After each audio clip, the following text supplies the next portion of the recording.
Oke netizen tercinta, jumpa lagi dengan saya di Berita Indonesia Selebritis. Beritanya Selebritis Indonesia. Berita kali ini datangnya dari Inara Rusli yang legowo tidak larang Virgoun untuk bertemu anak-anaknya. Proses perceraian Inara Rusli dan Virgoun masih bergulir di Pengadilan Agama Jakarta Barat. Sementara sidang cerai mereka berjalan, anak-anak berada di bawah pengawasan Inara selaku ibunya. Meski begitu, Inara Rusli tak membatasi Virgoun untuk bertemu buah hati mereka. Bahkan Inara menyebut Virgoun baru-baru ini mengajak anak-anak pergi ke Bandung. Proses perceraian Inara Rusli dan Virgoun masih bergulir di Pengadilan Agama Jakarta Barat. Sementara sidang cerai mereka berjalan, anak-anak berada di bawah pengawasan Inara selaku ibunya. Meski begitu, Inara Rusli tak membatasi Virgoun untuk bertemu buah hati mereka. Bahkan Inara menyebut Virgoun baru-baru ini mengajak anak-anak pergi ke Bandung. Kan kemarin mereka abis dari Bandung.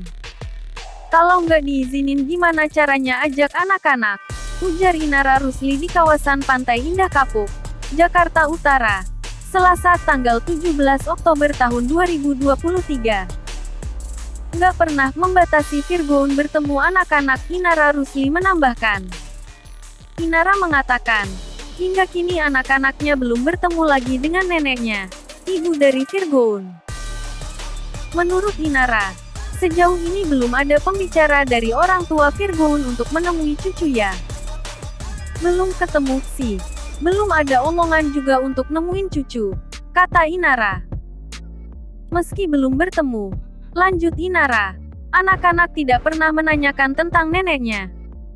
Mereka justru lebih sering menanyakan tentang Virgoun. Nggak nanyain omanya sih, lebih ke dedinya, jelasnya. Perebutan hak asuh anak juga menjadi bagian dari perceraian Inada dan Virgoun. Bahkan, Inara menghadirkan saksi ahli seorang psikolog anak di sidang cerai pekan lalu, sebagai upayanya dalam memperjuangkan hak asuh anak.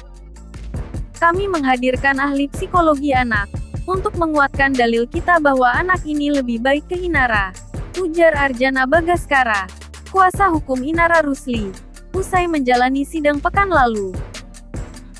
Di sisi lain, Inara juga sempat bicara mengenai tuntutan nafkah Muthah dan Ida sebesar 12 miliar rupiah.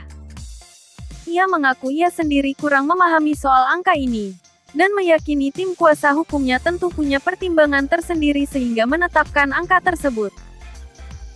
Aku kurang tahu sih kalau mengenai itu, karena kuasa hukum aku mungkin punya perhitungan berdasarkan ilmu yang dia punya. Yang sekolah hukum kan bukan aku ya, kata Inara Rusli. Mungkin ada perhitungan lain, misal mengenai uang sekolah anak kayak gitu-gitu. Karena biaya sekolah anak kan setiap tahun naik. Jadi itu masuk dalam perhitungan beliau lah, ia menambahkan.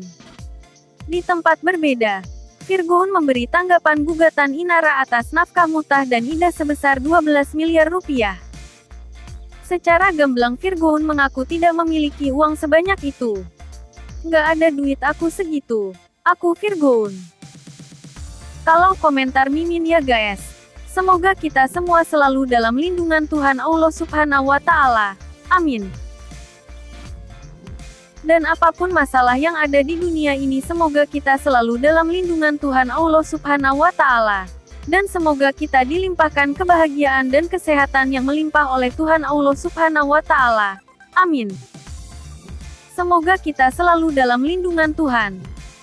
Mungkin cukup sekian dari saya, semoga kita semua dalam perlindungan Tuhan. Sehat selalu, bahagia selalu ya. Amin. Terima kasih.